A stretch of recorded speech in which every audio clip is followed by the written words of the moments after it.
DeMarco's Café by Julie Tetel Andresen. Edited by Selena McLemore. Read by Anne Macphail. Published by LLA Books, Raleigh, North Carolina. JulieTetelAndresen.com. Copyright 2012. Julie Tetel Andresen.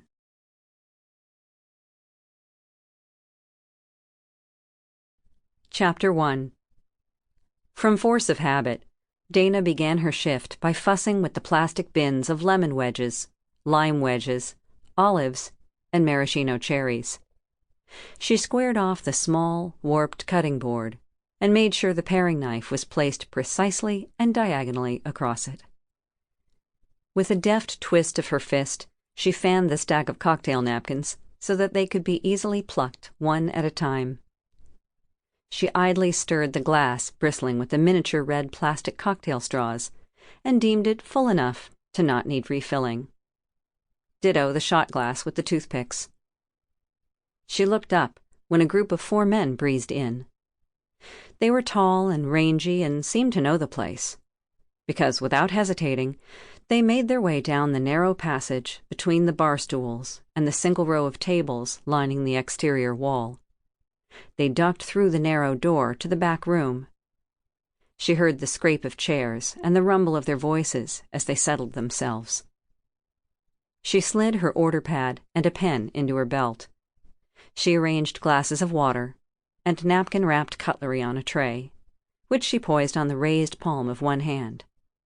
She plucked menus from the stack next to the citrus bins, lifted the hinged section of the staging bar, and closed it again behind her, all in one fluid movement. As she crossed the few steps to the back room, she predicted, just to test her memory of how sound moved through the space, that the men had chosen table 3. She passed through the door under the antique sign that read, "Ladies and Gents Sitting Room," and, bingo, she saw the men on the left-hand side of the room, seated next to the window. Table 3. Her feat was hardly extraordinary. There were only 9 tables in the tiny room, and she had had a partial view of several of them from her vantage point behind the bar. She caught the eye of Sarah, who was working the back room, to let her know she was setting up the newcomer's table. She crossed the space and greeted the men as she set the water and cutlery before them. She handed each a menu. She was about to leave them to their deliberations when one of the men asked, "You new here?" She shook her head and said pleasantly, "No, not new." She turned to leave again, but hadn't gone half a step before he challenged, "You sure?" She turned back and looked down at the man who had draped his arm over the back of his chair so that he could look up at her. She glanced around the table. Their faces were a little blurry. If she had had the money, she would have reordered her contact lenses. She was sorry that she had left her glasses behind the bar. Nevertheless, she was close enough to the man speaking to her to determine that he was youngish, probably not much older than her 26. Call him early 30s, tops. She smiled faintly. "Yeah, I'm sure," she said, her manner still pleasant. "Then we're ready to order," he said, without so much as a glance at the menu. She took out her pad and clicked her pen.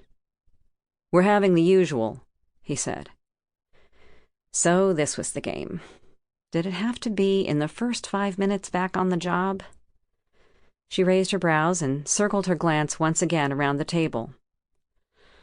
Damn, she would have liked to be wearing her glasses. "Everyone, then?" she asked. "The usual?" 3 heads nodded. "And to drink, I'm guessing it's—" "The usual." "Right," she said with another faint smile. She put the pad and pen back in her belt and collected their menus. "I'll get that order right in." She left them and went straight to the kitchen, maneuvering around the bustle and the stainless steel workstations. She found a trusty busboy. "Hector, my darling," she said, putting a friendly arm around his shoulders, "could you sweep around table 2 and then tell me if you know what the men at table 3 usually..." Sample complete. Ready to continue?